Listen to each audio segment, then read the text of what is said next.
هيدي من أجمل الأماكن المخفية الموجودة بلبنان. اليوم رح دلك وين موقع هالشلال وكيف توصل له بأسهل طريقة. أول شي هذا المكان موجود بشمال لبنان قضاء بشري. أسهل طريق إنك تاخد مفرق وادي النوبين من بشرية وتكمل نزول، الطريق ممهد ونظيف.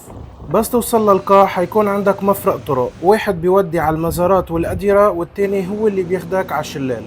من هون المسافة حوالي 2 كيلومتر وعندك 3 خيارات. إذا سيارتك بتتحمل هيك طرقات وعرة فبتوصل على الشلال ب10 دقايق، أما إذا لا فخيارك التاني الفانات الموجودة بالمنطقة، تكلفة الروحة أو الرجعة ب5 دولار على الشخص. بس إذا ما بتتحمل سواقة الفان الصعبة والمتعبة خيارك التالت صار المشي، بتوصل بنص ساعة بس كامل الطريق حتشوف مناظر وجبال طبيعية بتاخد العقل.